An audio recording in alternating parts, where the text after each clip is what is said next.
Goblin Slayer. Volume 10. Author: Kumo Kijiyu. Illustrations by Noboru Kanachiki. Chapter 1. Stormfront. Eek! Priestess exclaimed, tumbling back into the bushes as bestial jaws snapped at her. Eeyar! She lashed out with her sending staff, and the fangs bit into it with a crack. Filthy saliva spattered in droplets on her slight face, making her tremble in fear. The monster before her was all bloodshot eyes and a terrifying size, a true hound of hell. There was no hope for the victim of the bite of a warg. Ooh! HHGGH. Priestess summoned all her strength and kicked at the air with her pale legs, doing anything she could to keep the fangs at bay as they pressed ever closer. The warg's limbs, each thicker than Priestess's neck, pressed against her willowy body, the claws digging into her soft flesh. Thanks to her chain mail, it didn't hurt, at least not much. Even then, her lungs and abdomen were still being crushed, and a groan forced itself out of Priestess's mouth. She was struggling for breath, her vision growing dim. Somewhere past the warg, she could see the dark trees of the forest. Her gaze was that of a prey animal being crushed into the earth, struggling, yes, but ultimately waiting to be eaten, a pitiful creature. But Priestess was desperate and ready and clever to boot. She knew that she only needed an opening of an instant. Grr! A second later, the warg yelped as it took a kick from the side and tumbled off her. Are you okay? Why, yes. Priestess coughed a couple times but was able to steady her breath, and when she looked up, she saw an adventurer. He wore grimy leather armor and a cheap-looking metal helmet. In his hand was a sword of a strange length, and on his arm, a round shield. There's another one, Goblin Slayer, sir. I know. Garorg. As a second warg came rushing in, he slammed it on the nose with his shield. HMPH. The monster fell over with a cry, and he jumped upon it while stabbing down, tearing out its throat. Goblin Slayer used his shield to hold the creature down during the last of its violent death throes, then he slowly got to his feet. They'll have noticed us now. Yes, probably. My intuition has dulled. Priestess didn't respond but stood up, wiping off mud and bits of shrubbery as best she could. Before them yawned the opening of a cave that seemed as if it had appeared from thin air in the middle of the forest. At the entranceway was a strange tower built from a combination of random junk and several types of bones, most likely including human.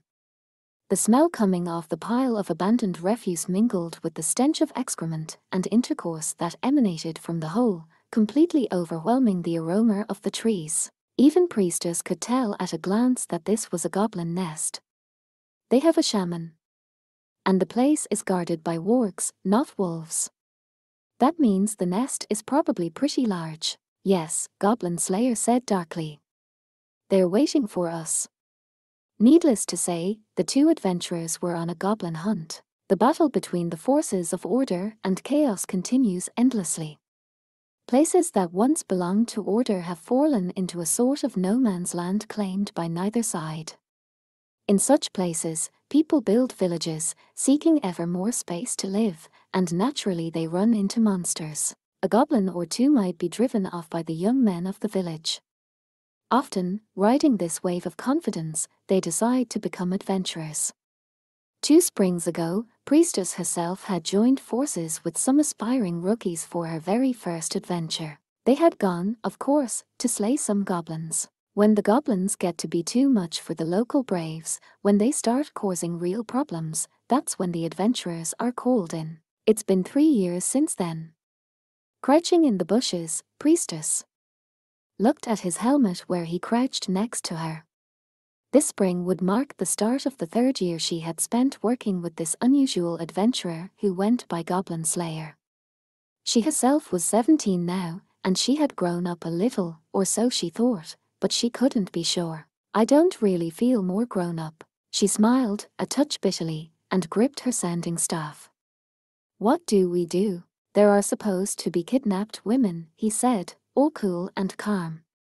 Let's smoke them out and reduce their numbers. All right, I'll get ready. Priestess nodded and promptly dug through her bag for her adventurous toolkit, producing a hammer and stakes and a coil of rope. Never leave home without it. She wrapped a handkerchief around her mouth to blunt the stench, then approached the cave entrance, walking as quietly as she could. She pounded the stakes into the ground and ran the rope taut between them, then slowly crawled her way back to the underbrush. While she busied herself with all this, Goblin Slayer was swinging his sword around, chopping down tree branches and gathering them up. Then it was his turn to go over to the entrance, where he dumped the pile of branches. Green wood isn't ideal for a fire, but it'll smoke enough for our purposes. Uh-huh. Priestess nodded with a smile and watched as Goblin Slayer struck a flint.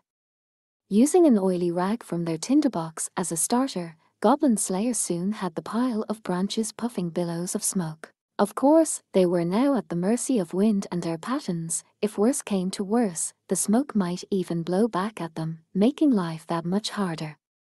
Blinking eyes tearing up with smoke, Priestess held up her staff in a familiar gesture. O Earth Mother, abounding in mercy, by the power of the land grant safety to we who are weak. Her supplication connected her directly to the heavens above, and an invisible power miraculously welled up. A wall of protection shielded the faithful disciple, blocking the smoke and forcing it into the opening of the cave. All that was left was for the goblins to come fleeing out, fall into the trap, and be killed. It was such simple work. Priestess and Goblin Slayer had done something very similar at a fortress in the mountains once. Although they'd had proper fire for that operation, I doubt the smoke will carry all the way into the interior. We can't assume this will neutralize every last one. And there are the hostages to think of. Whatever happens, we'll have to go inside, Goblin Slayer concluded in a low voice. Priestess put a slim finger to her lips with a thoughtful hum, then said anxiously, I hope there are no other entrances. In a minute or two, we'll do a quick sweep. Watch your back. Yes, sir, I'll keep my eyes open. She knew perfectly well what to do. Priestess puffed out her small chest knowingly and firmly adjusted her cap. This time, it was just the two of them. He complained that his intuition was worse than before, but it was probably just because the others worked with them so well. Normally a single arrow from their elven archer would have felled that warg, and the party would have advanced carefully into the nest. Their dwarfen shaman would have appraised the construction of the place immediately and been able to tell them if there were any back doors, or if the goblins might be digging through the walls. And if it came to a fight, their lizardman would leap in with a great howl, his arms and legs and fangs and tail tearing open a path for them. To confront this cave with just the two of them was to realize afresh how much they relied on the others. But even as she privately griped, Priestess also felt a flash of happiness in her heart. So much had happened of late that she'd had very few chances to go goblin hunting alone with him. It's been such a long time. Somehow it made her happy, and she stole a glance in his direction. Oh. That was when she discovered an unexpectedly sweet aroma. She looked in the direction of the smell to find a cluster of wild grapes bobbing gently. Priestess opened and closed her mouth a few times, trying to decide what to say or whether to point them out. What's the matter? Goblin Slayer abruptly turned to her and asked, making Priestess's breath catch in her throat. See, come to think of it, she said, finally able to string a few words together, they'll be making wine from the early grape harvest right about now. She put a hand to her chest to still her pounding heart. Grape wine, Goblin Slayer parroted. You mean at the temple of the Earth Mother? Yes. Priestess nodded as eagerly as a puppy wagging its tail. But by then, he was already looking back at the nest, and Priestess followed him, red-faced. It's the sacred wine that they use at the harvest festival. Although, I have to admit it's not as good as the stuff they make at the temple of the winemaking god. Is that so? That's right, Priestess said, trying hard to affect nonchalance. But then she took another little sidelong glance at Goblin Slayer. Would you like to try some when it's ready? I wouldn't mind, he replied shortly. But only after we've killed the goblins. Here they come. At his low-voiced warning, Priestess said, "I'm ready." Her lips were tight, but she was smiling like an open flower. Surely by this point, we need not describe at length what happened to the goblins. It was a warm day, the kind that hints at the coming of summer. "Oh, welcome back. You're back." The cheerful voices of Guild Girl and Cowgirl greeted them as they pushed open the door of the guild.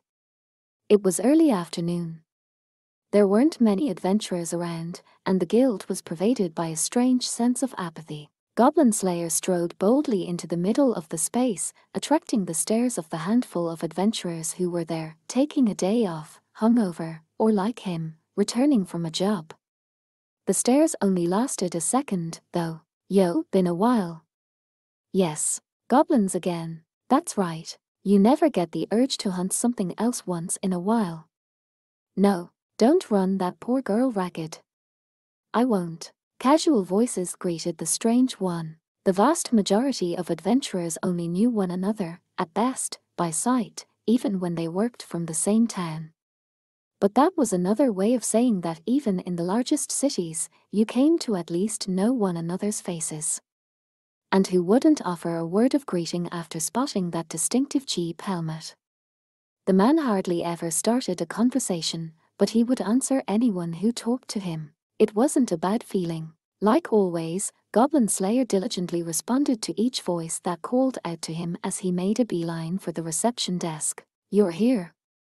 This remark was aimed at the girl, his childhood friend, sitting by the receptionist's desk. "Yeah, got some deliveries to make." His voice was soft and low, but Cowgirl nodded and smiled, leaning toward him, her generous chest prominent. The cup sitting in front of her clacked, sending little ripples through the tea it held. Cowgirl chuckled and scratched her cheek in embarrassment, adding apologetically, "And after I finished, I decided to stay for tea. Our little secret." "She's not slacking off." Guild Girl put her finger to her lips, and the girls both giggled. The months since last winter's battle had passed so quickly. Cowgirl's was the face of a girl whose village had been destroyed by goblins, yet shadows no longer clung to any part of it. Every time he saw that, Goblin Slayer would let out a relieved breath.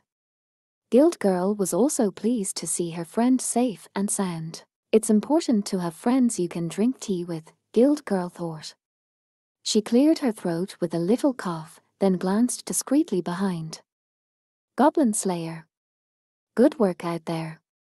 Were either of you injured?" Priestess, pattering up behind Goblin Slayer, shook her head and replied, "No." There was always that unmistakable, wry sympathy in the voice of Guild Girl when she spoke to her. After all, at the moment, the still young, though just turned 17, girl was covered from head to toe in blood. Priestess looked tired, but she mustered an admirable smile. "We managed," she said. "Really?" This time it was Cowgirl who frowned at Priestess's gore-soaked vestments. "You can be honest, you know." She shot Goblin Slayer a suspicious look. "He won't have any idea what you mean if you don't spell it out." HRK, Goblin Slayer grunted at what sounded like reproof, but he didn't say anything. Instead, he fell silent. Cowgirl, who knew this was what he did when he didn't know how to respond, bit back a laugh. Goblin Slayer's helmet turned toward her, then he forcibly changed the subject. "I would like to make my report." Yes. "Goblin hunting, right? How was it?" Guild Girl, also chuckling, prepared her pen and paper as she sat down. "There were goblins," Goblin Slayer stated, as though that was enough detail to describe the adventure. After a moment's thought, he added, "Also, dogs." Priestess smiled wryly and spoke up with some hesitation. "The goblins in this nest were keeping wargs. Like I said, we managed, somehow." The size of the nest was relatively large, but there was nothing unusual. Then he added gruffly, "The goblins were the same as always." Guild Girl nodded along, her pen running quietly across the page. Goblin hunting quests tended to increase in spring, the season when new adventuring parties registered. A few of the parties would take assignments to the sewers or elsewhere, but most of them went after goblins. Mostly they succeeded, a few didn't and came running home. And a few more never came home at all. It was hardly a reality unique to goblin hunting. But for Guild Girl, who saw firsthand the story that the raw numbers told, it was an unpleasant time of year. This has been a relatively easy spring, though, she thought, sighing inwardly. After all, they were starting to get new adventurers, though all too few, who had gone to the training ground for some basic instruction. The support of female merchant, once an adventurer herself, and the efforts of many other adventurers were bearing fruit. Maybe more of them will start living a little longer now. Guild Girl knew that putting many individually minor things together could create something great. Humans were not elves, and thinking very far ahead could be difficult for them, but they knew that every road began with a single step. And road building was a human specialty, even if they didn't quite measure up to the dwarfs. Still, it wouldn't do to forget about the present, either. It was the start of spring, when most new adventurers registered, although the peak had already passed. There was probably no one left who accepted goblin quests by choice. Except for one person. I think we may have to lean on you again this year, I'm afraid.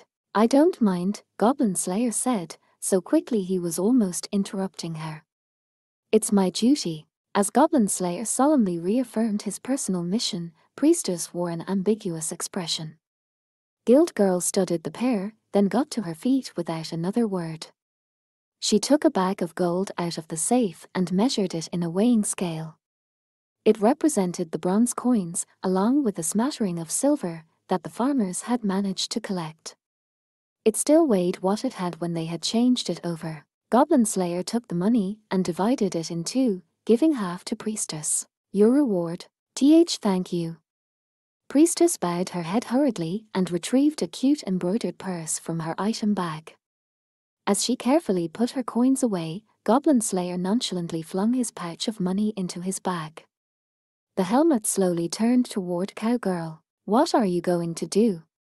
Go home, Cowgirl appeared to think for a moment, twiddling her fingers.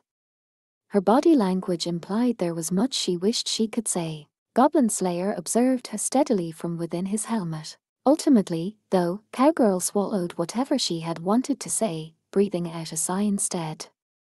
No, I think I'm good. She shook her head, then offered something of a lopsided smile. I'd like to do some more shopping. Looks like everyone's back, why don't you go say hello? I see. His head turned toward the tavern. I will. Cowgirl nodded, then pointed an accusing finger at him. And make sure you give that poor girl a chance to change clothes. HRK. The poor girl in question looked up from her bag with a squeak when she found she was suddenly the topic of conversation. Oh no, I'm just fine. Really? I disagree, I think you'll feel much finer after you put on some nice, clean clothes, Guild Girl said in a businesslike tone. Then she looked at the metal helmet with some dismay. If you ask me, I'd like to say the same thing to our dear Goblin Slayer here, but you never know when goblins may appear. So I cannot change. There was nothing to do in response to the curt declaration but sigh. Priestess, though, took a healthy sniff of her sleeves and collar, her expression falling pitifully. You is it? Do I smell? Cowgirl nodded seriously. No restraint, no mercy. A little. I was afraid of that. Priestess, quite upset, let her head droop. When Goblin Slayer saw that, he sighed deeply. Go change. I'll go on ahead and wait for you. Yes, sir. Priestess, still obviously distressed, got up from her seat and pattered up the stairs to her room. Goblin Slayer watched her go, her little shoulders stooped, then stood up himself. I'm off, then, he said, and after a moment's thought, he added, I'll be back by dinner time. Okay, sure. Cowgirl smiled at him, and then he strode off toward the tavern just as boldly as he had arrived. His companions, that strange trio, seemed to be taking their lunch at the bar. Soon the priestess would join them in her fresh clothes, and a rowdy, delightful conversation would no doubt begin. I wonder what he talks about. Cowgirl tried to imagine a conversation she could never be a part of, then gently shook her head. Thinking about it wouldn't get her anywhere. A few minutes passed. Guild Girl tapped the finished report against the desk, straightening the pages, then gave a little shrug. Some things never change. No kidding. The girls looked at each other, sharing a smile that said, "What can you do?" Well, let the others have their tavern. The girls would have a conversation of their own, just the two of them. How about another cup of tea? Yes, please. Goblin Slayer detailed the adventure to the others. There were goblins. After a bit of thought, he added, and dogs. Priestess smiled wryly. The goblins in this nest were keeping wargs. We managed, somehow. Millimeter, a most painful thing to have to do. Lizard Priest stuffed a great hunk of cheese into his jaws, swallowing it whole. Had I myself been present, I could simply have wrenched open the jaws of those wargs and torn them apart for you. You lizardmen, such barbarians, High Elf Archer interjected insouciantly. I don't know what you mean, Lizard Priest replied. There is no society in the world so civilized as our own. He licked the end of his nose with his tongue. I'm thinking you forest dwellers don't have room to criticize anyone else about being barbaric. Break a branch, lose an arm, isn't that right? You are not as clever as you think you are, High Elf Archer shot back at Dwarf Shaman, her long ears sitting back against her head. That lore is from ages ago. They've even been talking about getting rid of it recently. Your recently, or ours? Well, it was just... Huh.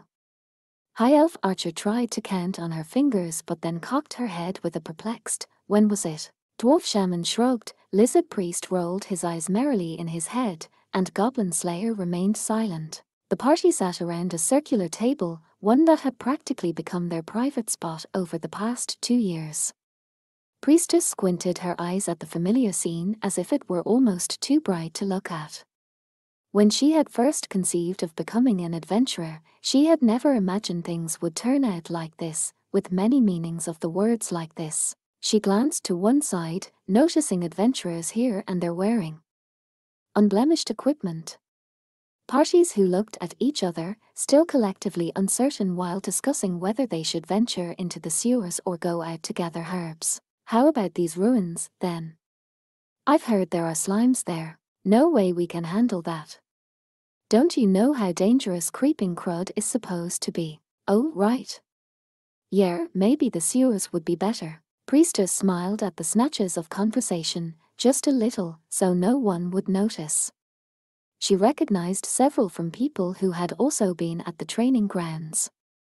She hoped things went well for them. With a heartfelt wish, she hoped, I guess not everything is always going to go well, but... She whispered a private prayer for them to the merciful Earth Mother. To be a prayer was to keep company with death, and she said a blessing for them as they prepared to embark on one of their first adventures. So, girly. Yes. Priestess yelped as Dwarf Shaman interrupted her reverie. She put a hand to her hat to keep it from falling off. The bearded dwarf poured some wine from a jug into his cup, had a gulp, and gave an appreciative burp before he said, just so's you know, we're all done with our business at the Earth Mother's temple. He ignored the elf pinching her nose and remarking on next to him as he helped himself to another mouthful. Priestess, discovering that the cup was now empty, took the jug of wine and poured him another. Thank you very much, she said. I'm sorry to impose on you. Oh, hardly, Dwarf Shaman replied, his spirits high and his face red. Anything for some good wine. Gods, dwarf. Letting your quest giver serve you. That's twisted, High Elf Archer said, but Priestess smiled wanly and poured some of the grape wine into her own cup. No, I don't mind. And this is really about all I can do. Not like we did a whole lot more. Just a few days guarding the vineyard. High Elf Archer lapped daintily at her wine, ears twitching. I guess if a dragon showed up, that'd be one thing. But weasels and crows. Yes, but I could only ask people I knew I could trust. As she spoke, Priestess looked over at Goblin Slayer, who was depositing some wine through the slats of his helmet. and it would never do to leave him to his own devices. It wasn't that priestess had given the three of them a quest while she went off with Goblin Slayer. She had been more of an intermediary, or more plainly put, just a contact, as the quest itself had technically been issued through the guild. She was hardly more than a representative, but that wasn't important now. There had been a request from the temple where she had grown up for people to protect the vineyards, while at the same time a goblin hunt happened to come up. That priestess had not abandoned the goblin quest despite considerable fretting on her part was perhaps a sign of his influence. It was dangerous, but it always is. Such was the comment from the subject of their discussion, Goblin Slayer himself. I wouldn't have minded going alone. I told you, I won't let you do that. Priestess said, putting a finger in the air and adopting a chiding tone. Going alone is impossible and foolish, that's what I think. HRM, you said yourself that the solo quest you did recently was hard on you. Is that so? Obviously. I see. Priestess mumbled something angry sounding but concluded with his hopeless smile.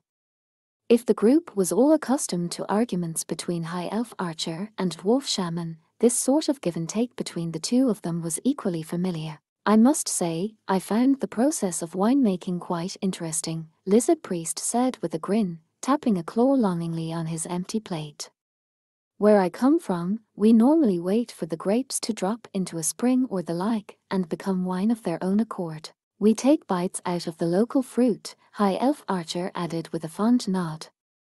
And I guess we let grapes drop into springs, too, and just wait until they start to ferment.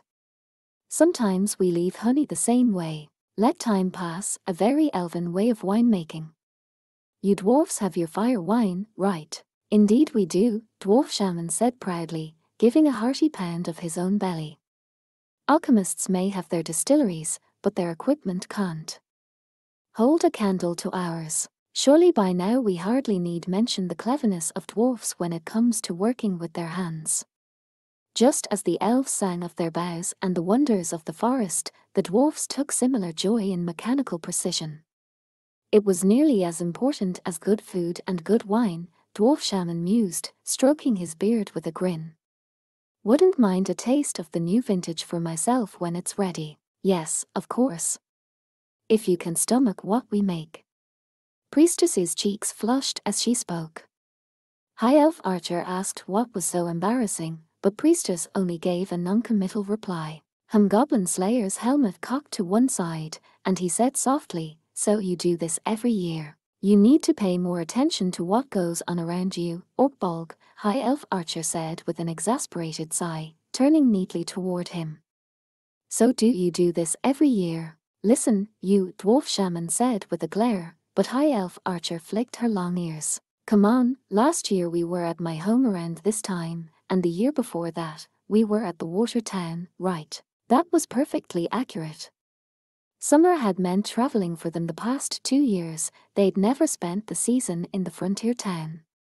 It would not be so surprising if not all of them knew about the early grape harvest and the wine that was made from it. The only real point of contention was that this adventurer in the cheap-looking metal helmet had already lived in this town for 7 years. It isn't that I don't pay attention, he said by way of an excuse.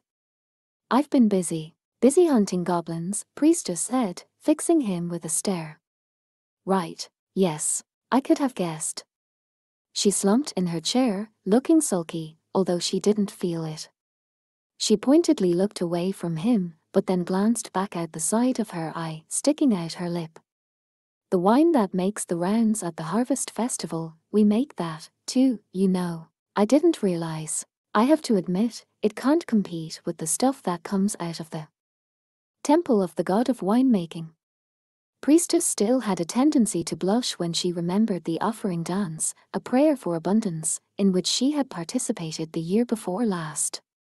The outfit she'd worn had been so skimpy, although she seemed to remember getting some nice compliments on it. Anyway, she said, shaking her head. Just don't forget your promise. I won't. This response from Goblin Slayer seemed to satisfy Priestess, who smilingly picked up a cup.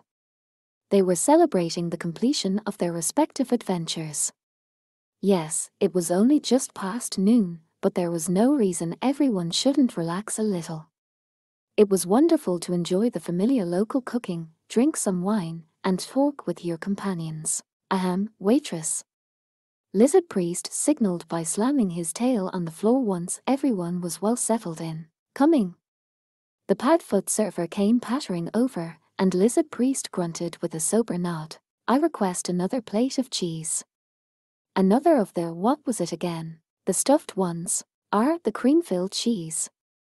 The waitress flicked her ears and giggled. Coming right up, and I'll bring a little extra, my treat. Ha ha, most appreciated. Lizard Priest howled, making a strange palms together gesture. Don't sweat it, Padfoot waitress said with a dismissive wave of her hand. And you, my lord Goblin Slayer, Lizard Priest said rather lightly as he watched the girl go. There were several small sets of footprints just beyond the vineyard. What do you make of them? Goblins, he answered immediately. Did you see them yourself? Indeed, Lizard Priest said with a stretch of his sinuous neck.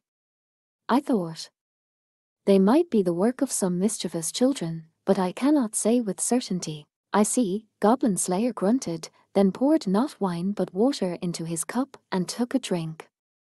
Did you tell anyone else? Someone from the temple and Master Spellcaster. Lizard Priest looked over at where High Elf Archer and Priestess were having a conversation, as friendly as two flowers blooming. It was always hard for them to say whether High Elf Archer looked her age, but Priestess had an expression befitting a 16 or 17-year-old girl. The Temple of the Earth Mother had, as they understood it, taken her in as an orphan and raised her. And if it turns out to be a false alarm, I wouldn't want to worry her. Understood? Goblin Slayer nodded without hesitation. I will take a look. Lizard Priest nodded, too. He pursued the conversation no further. Here you go, thank you for waiting. Padfoot waitress chirped as she dumped a pile of cheese in front of him. It was practically bursting from the cream that had been stuffed into it. Lizard Priest swallowed one in a single gulp and proclaimed, "Our sweet nectar." The next day, it poured rain from dawn to dusk. The downpour mercilessly pounded on the roof and windows from the leaden sky, the drain spouts chattering with runoff. Are you really going out? Can't you see the weather? Cowgirl, leaning on the windowsill and looking out, glanced back over her shoulder. The canary in the cage hanging beside her gave a twitter of agreement. Yes, he responded briefly, conducting a quick check of his equipment. Helmet and gloves in good shape. Fasteners on his belt secure. Every day for him began with a patrol of the farm, and he had already been out in the rain doing that, so he was soaked from head to toe. It would take quite a bit of time and trouble to dry everything, oil it, and put it back on again. Of course, his equipment was all cheap. He didn't know how much of a difference expensive gear would make, assuming he wore everything correctly. All he knew was that this cheap equipment had saved his life countless times. He needed to take care of it. Cowgirl had heard him say this, and so she didn't think of interrupting as she watched the work going on in front of her. But gear or no gear, this weather. You could do it tomorrow, couldn't you?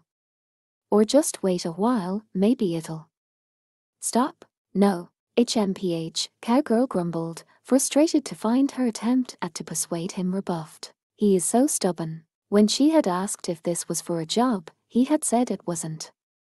When she had asked if it absolutely had to be today, he had said it was urgent. She had considered a number of things she might say to convince him to stay, but in the end, she kept them to herself, only sighing instead. It was no easy task to make him change his mind. I know that much by now. Okay, well, wait a few minutes, then. I'll pack you a lunch or something. HRM. He grunted at the abrupt change, and his hand stopped its work. Cowgirl pushed away from the window and peeked up into his helmet. Or can you not even wait that long? I can. He took a thoughtful breath, then the helmet nodded slowly. Please do. Right. One lunch, coming up. Her voice came out a little more emphatic than she had meant. She tried to cover for herself by promptly turning for the kitchen, but still, she expected she didn't have much time to waste. Cowgirl grabbed an apron hanging nearby, tying it behind her even as she deliberated over what to cook. Just a sandwich, I guess. Not cooking in the classic sense, but just right when one was in a hurry. She didn't know when people had begun using baked bread in place of plates, but putting a couple of pieces of it together and eating them was a tradition that seemed to stretch back a long, long way. And it was raining today. It would be impossible to get bread from the Bakers' Guild in town. They kept bread in the cupboard for just this sort of occasion, though it's nothing like the fresh-baked stuff. She poked at the loaf, burned to a hard, black crisp, then took it, cut off some slices, and loaded them with butter. A couple of nice, thin slices of cheese, and there you had it. Wish I could add an egg or something. But again, unfortunately, the rain. And the hens probably hadn't laid any yet. You couldn't just get baskets of eggs every day. The hens had been raised so carefully that she wanted him to taste the eggs, but there was no time to fry one up anyway. Okay, this calls for a substitution. Cowgirl shifted gears quickly, piling 2 or 3 slices of salt-cured ham on top of the cheese. And let's see. The sandwich still looked a little sad. She rifled through the storage cabinets, grabbing a pinch of dried herbs, taking out a bottle of pickles. There was a risk of a confusion of colors and flavors, but they did say variety was the spice of life. Cowgirl whistled a little tune. It was simple, but food was food. Fun to make, whistling life fun. She cut up the pickled vegetables expertly, shredded the herbs, and let her intuition tell her how much to put on top of the meat. Finally, there came another slice of buttered bread, and it was done. Cowgirl gave a satisfied grunt, then divided the sandwiches she had made into 3 and wrapped them in cloth. Then she added a bottle of grape wine diluted with water and all done. Hey, eek. She jumped at the unexpected voice, pressing her hand to her chest as she turned around. He must have come in through the back door. Her uncle, his rain gear dripping and his eyes wide. You uncle? Gosh, you scared me. Still with a hand to her generous chest, Cowgirl said, how was it? Think the rain's going to stop? Probably not today, her uncle replied, looking cross. We can't put the cows out. I just hope the wind doesn't get too much stronger. Oh, okay. Cowgirl furrowed her eyebrows, too, taking a quick look outside through the window. Her uncle was right, the rain only seemed to be getting stronger. The sky was dark, and she could hear the voices of the thunder drakes rumbling above. There was a saying, though, that summer usually came after a storm. Well, so it goes, she said. The weather was one thing that wouldn't change no matter how much you worried about it. It depended on the gods' dice. Cowgirl picked up a cloth-wrapped package and held it out to her uncle. Here, lunch. Oh, appreciate it. He took the bundle carefully and secured it behind his waist, under his raincoat. Then he glanced at the other 2 lunches sitting in the kitchen and frowned. He's going out, too, is he? Oh, yeah, Cowgirl said with a nod. But I guess it's not an adventure. Certainly keeps himself busy. Cowgirl caught the barb in her uncle's words and looked at the ground. Her uncle regarded her silently for a moment, then gave in with a sigh. We should still have that old raincoat of mine. Cowgirl looked up, confused, but her uncle, still looking less than thrilled, continued brusquely, let him borrow it. Are you sure? He's more or less selling his own body, isn't he? Her uncle said, sounding tired. Wouldn't be good for business if he caught a cold. Sure, right. Cowgirl nodded broadly, her face lighting up. Thank you, uncle. She rushed out of the kitchen, waved to him where he waited patiently in the dining room, and headed for her uncle's bedroom. There was an old leather raincoat hanging from a nail on the wall.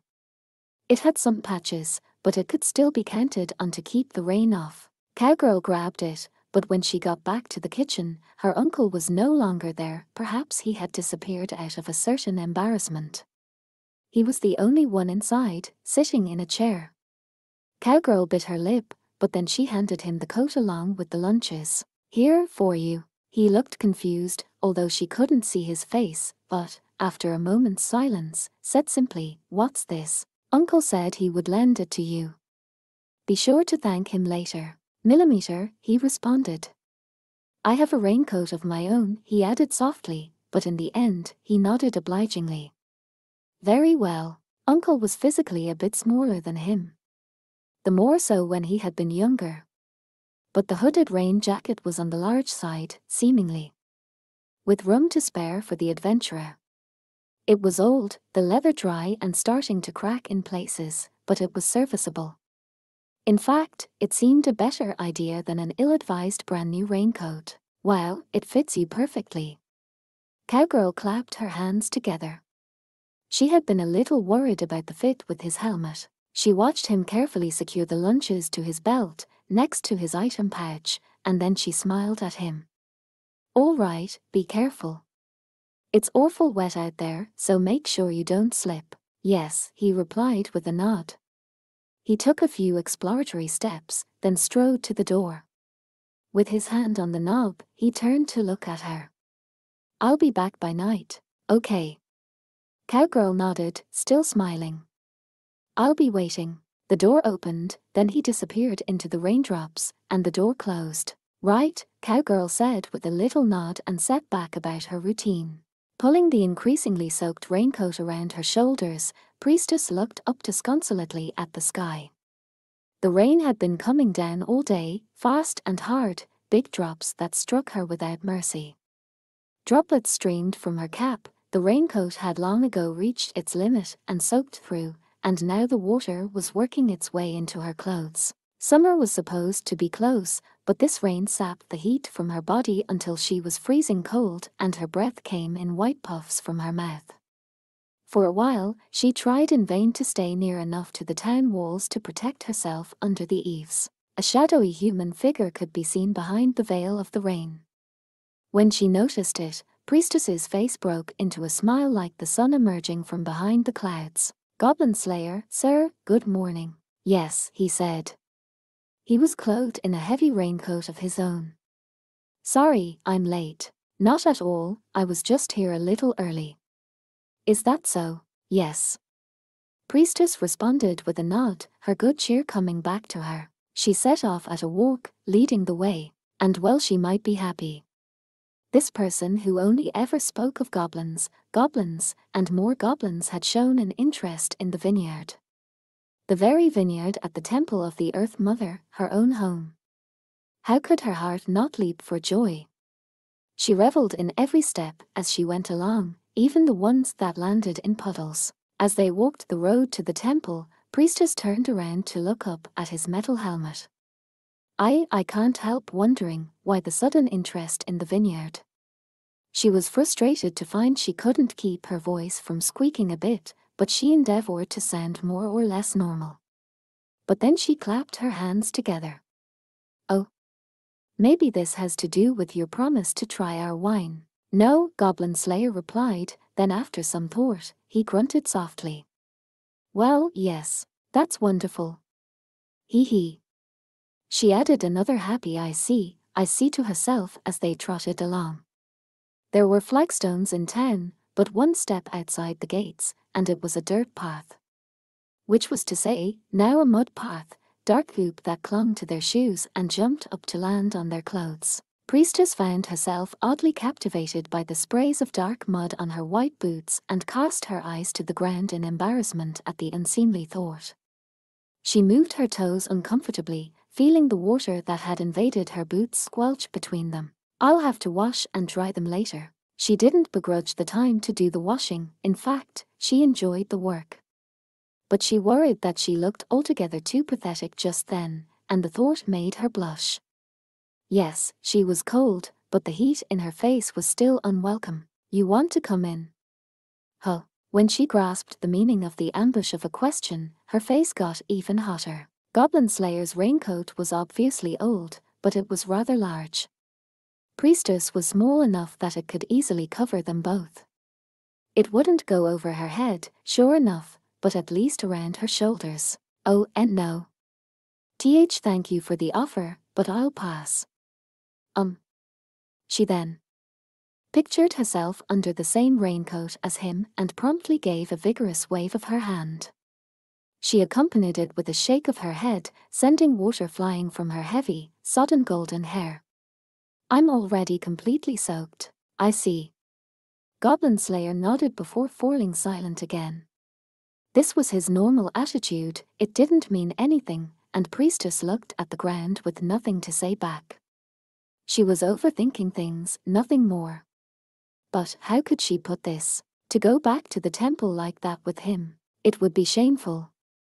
That was the word for it. For Priestess, who didn't know what her mother looked like, or indeed any of her blood family, the temple was home. The clerics who served there were her mother, her older sisters, her younger sisters. For her to show up sharing a raincoat with a man, even a man from her party, and that's just the way it is. Nothing more to say about it. She had already worried them when she went off to become an adventurer.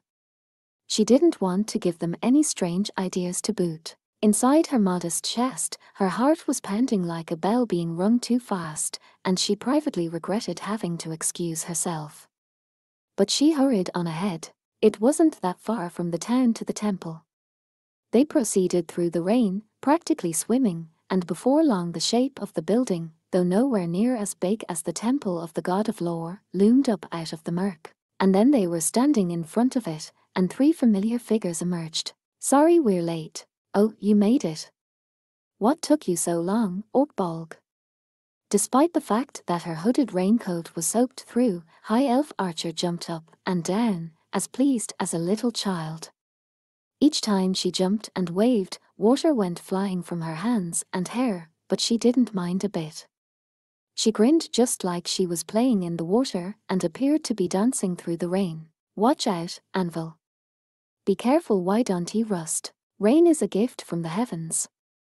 But you dwarfs wouldn't know that, seeing as you spend all your time underground. Gods? Dwarf Shaman, holding a reddish wallpaper umbrella, heaved a sigh. He held his precious bag of catalysts in front of him, taking evident care that it not get soaked by the rain. Priestess took a close look at his umbrella, letting out an impressed breath. Umbrellas really are something. Millimeter, they are use of one precious hand on an adventure, is what they are. I seem to recall they're something of a commodity around here. Yes, we consider them a bit of a luxury. Huh. When she heard that, High Elf Archer said, those have been around since I was a girl, they haven't changed much. And what do elves use for umbrellas? Leaves. A different class of rain protection altogether. I heard that. And then the elf and the dwarf were off and arguing. Lizard Priest stood silently beside them, squinting his eyes against the rain. Goblin Slayer noticed. It's raining, he said simply. Millimeter. Bad timing, this, Lizard Priest replied softly. Not good for tracking. The footprints will have disappeared, but the horde is unlikely to come, Goblin Slayer said. At least not today. They kept their voices low enough that they were covered by the rain, and Priestess didn't hear them. High Elf Archer might have, had she been listening, but her ears were flat back against her head as she jabbered with Dwarf Shaman. Perhaps even that little tiff was a kindness perpetrated by the dwarf, but Priestess knew nothing of that. She knew nothing of any of the consideration being taken by the three men. She heard only what came next. You want to use it? Goblin Slayer asked, indicating the raincoat wrapped around him. The two of them would never fit, of course, but it was large enough that it could cover Lizard Priest by himself. The lizardman, still bracing himself against the chill of the raindrops, spun his eyes in his head. Har har har har, rain we had plenty of in my home, but never so cold. However, he made his strange palms together gesture, stopping Goblin Slayer before he could remove his coat. That coat was given to you. Let you yourself be the one to use it, my lord Goblin Slayer. I see. You show me, demanded High Elf Archer, who had picked up the conversation with her sharp hearing. She grabbed the collar of the raincoat. What's this? Is it new? New to you, I mean. Yes, Goblin Slayer replied, nodding. It's old but good quality. How? How's that? Let me have a look. Elves don't know fit from a fiddle, Dwarf Shaman mumbled, provoking a snort from High Elf Archer. He traced the stitching of the raincoat with his short, stubby fingers, and before long, he let out another murmur. How? Sturdy stuff. Not flashy, just reliable. I like it. Yes, Goblin Slayer said, returning a nod. I thought so as well. Priestess stood apart, watching them. She didn't know why, but she wanted to sigh. Perhaps it was because the pounding of her heart had given way to something hazier, less certain. In any event, she couldn't shake the feeling that he looked like a child showing off his brand new rain gear. Oh, you're finally here. Come on, don't just stand there, come help out. The voice of a woman who sounded as bright as the sun reached them. All right. Don't worry. I'm coming. Priestess looked up and saw someone splashing through the rain. Her garments were dirty, proof that she had been hard at work, and she was wearing a thick raincoat of her own. As Priestess had said, it was possible to tell other servants of the Earth Mother by their vestments, but, there was no blaming Goblin Slayer for his low murmur. This woman had skin as dark as a well-sunned grape, and luxurious black hair flowed from under her cap. Add to that her eyes, green as a pair of emeralds, and it was clear this woman was not from around here. She was human, yes, but humans came in many types. She was most likely one of those people who had wandered up past the southern mountains. Oh, so you're our little girl's party leader. She was still young, just a year or two older than Priestess, perhaps, but the nun smiled broadly, her large chest prominent. Well, chit-chat comes later. We have to bring these grapes in before they are ruined by the rain. The woman sounded somewhat like Priestess, albeit not as demure. She ran sprightly through the rain, most likely heading straight for the vineyard. Goblin Slayer made to follow her, then glanced back at Priestess. She's one of my seniors, Priestess said softly and then smiled. She's an incredible person. I met her yesterday, and boy was I surprised, High Elf Archer said with a laugh like a bell. Can't believe you turned out so quiet when you were raised by someone so loud. Well, sisters don't always resemble each other, Dwarf Shaman teased, thinking of a certain older sister who had recently gotten married. HMPH, High Elf Archer replied but said nothing more. She was probably thinking of the same thing. I see, Goblin Slayer said, but then he went silent again.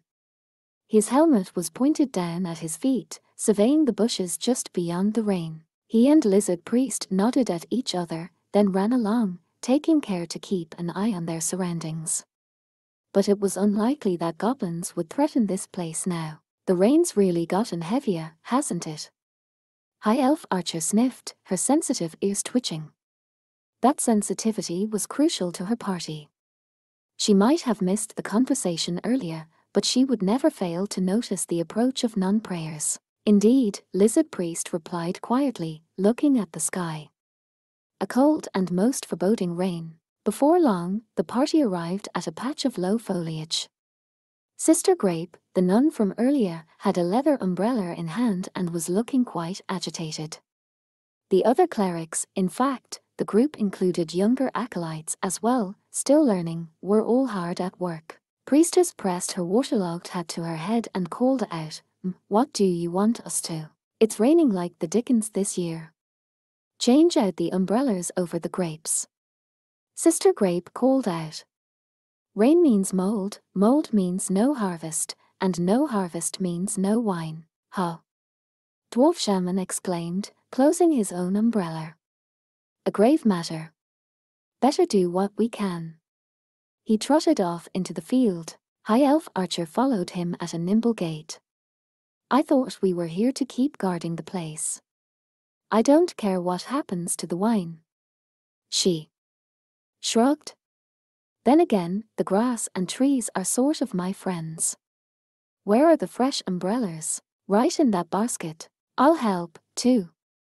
Priestess said, and as if that were their cue, the entire party leaped into action. If grapes grew on tall trees, that would be one thing, but the vines only came up to the height of a human chest. Dwarfs had deft hands, and the work was easy for the shaman. For the elf, we need hardly say, it was even easier. I suppose I will fumble through, somehow. For a lizardman, on the other hand, it was rather harder. Lizard priest's movements were slowed by the cold, and it was all too easy for him to damage the fruit with his long claws. After struggling with the task for some time, Lizard Priest apparently decided he could best serve the cause by carrying the basket of leather umbrellas. Priestess flitted back and forth, doing work she had helped with since she was a little girl.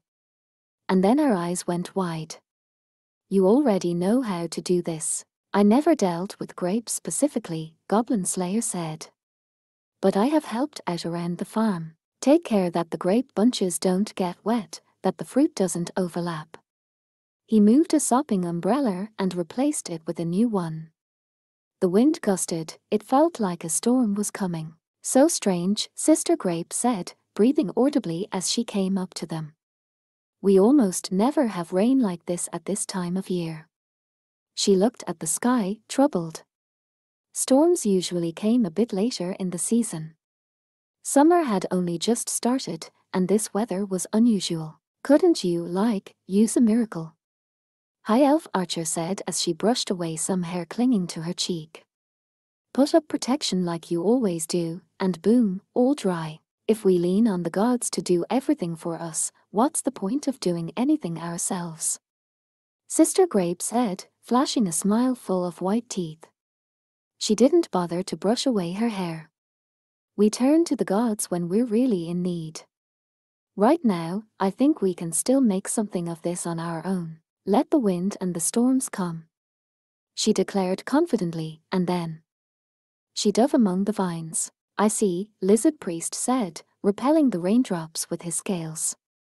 She is indeed a most memorable person. Well then, what about spells? Dwarf Shaman grinned and patted his bag as he held up his dripping beard proudly. It's not quite asking the help of the gods. A spellcaster, Sister Grape said, her eyes going wide. I suppose the Earth Mother would allow that. Priestess giggled to herself. Sister Grape was just as she remembered, warm-hearted even in the midst of this torrential downpour. Every year, she had been the most excited about picking the grapes and making the wine. It had been 2 years now since Priestess had left the temple of the Earth Mother. She had returned periodically to help with this and that, but it really hasn't changed. Such were her feelings. Some familiar faces were there, others had left, and some new people had joined. But when it came to the place she could go home to, this was it. As Priestess worked industriously, sweat and raindrops running down her forehead, Dwarf Shaman started to weave a spell beside her. O sylphs, thou windy maidens fair, grant to me your kiss most rare, bless our wine with breezes fair. A whirlwind began to form in the air, dancing around the vineyard. The quick-stepping wind sprites repelled the raindrops, and the clerics found themselves stopping to watch in spite of themselves. Wow! High Elf Archer whistled. Pretty good trick for a dwarf. I myself could not possibly manage the ways of wind like this, Lizard Priest added, his large eyes rolling as he stared at the sky. This production of otherworldly beings was on a completely different league from pedestrian art. Goblin Slayer alone among all of them glanced up at the sky for only a second before he silently resumed his work. It was not that he was unaffected by the display. Adventure, the mystery of the world, had a natural attraction. But goblins, when he spotted shadows hiding beyond the rain, lurking in the trees, that was another story. No, not the right size for goblins. He felt for his sword under his raincoat even as he came to this conclusion. They were too tall to be goblins but too short to be hobs. Humans, he suspected. Possibly people from the temple, but the figures vanished into the mist before he could be sure. Should I pursue them? He thought about it, then shook his head. They were not goblins. And there was the rain to consider. And they were shorthand in the vineyard. All of this added up to what he said as droplets dripped from his visor. What should I do next? Oh, that was a big help. Thanks so much. Sister Grape's eager voice resounded in the temple dining hall, giving it a bit of extra warmth. The place was hardly cramped, but it was nothing like the temple of the god of lore in the water town, let alone the royal castle she had once seen. That was not to say, of course, that the other two places were examples of wasteful opulence. Authority had to maintain a certain decorum. Some might balk, for example, at abiding by legal decisions handed down by priests in shabby vestments.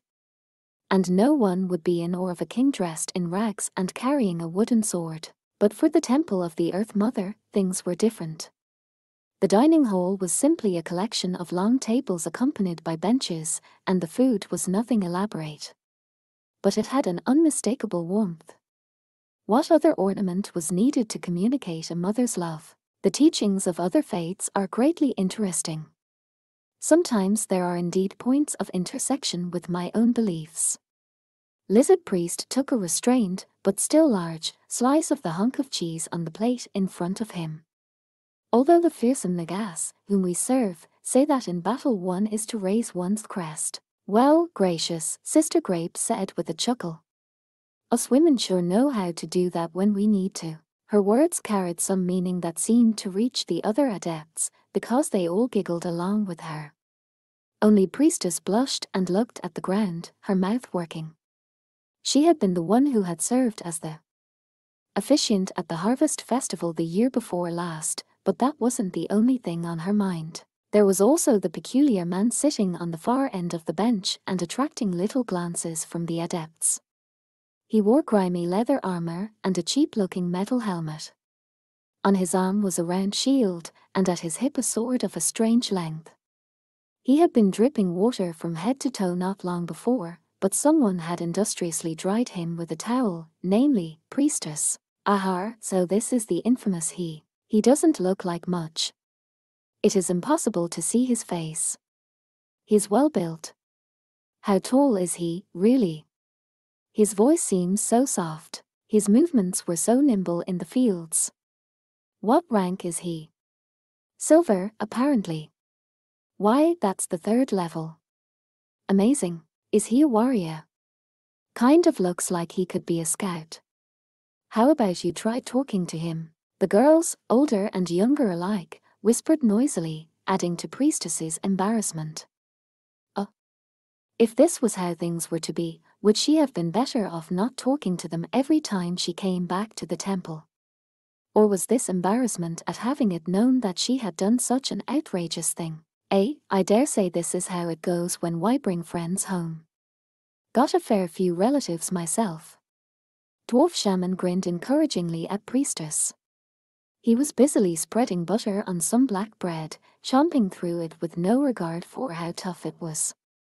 He plucked some crumbs from his beard and tossed them into his mouth as Priestess looked at him pitifully. I know what you're saying, but really, I just can't. Seated as they were, the two of them were eye to eye. Dwarf Shaman could tell at a glance exactly how red Priestess's pale skin had gotten. Just roll with it. Look at me, I'm surviving despite the conspicuous lack of meat or fish. He chuckled at what he saw, draining his cup of grape wine. Huh! He exclaimed, his eyes widening. Won't say it's on the level of the great wine god, but you can tell it's a blessing from the Earth Mother. And I'm very honored to hear you say that, Sister Grape said with a cat-like grin, resting her chin in her hands and looking off to one side. It looks like our little sister is already well and truly drunk. So she is. Dwarf Shaman exclaimed, laughing uproariously. Priestess tried to make herself even smaller. Oh, that warms you right up, High Elf Archer said, narrowing her eyes like a cat that's come in soaked from the rain. Hey, Oakbolg.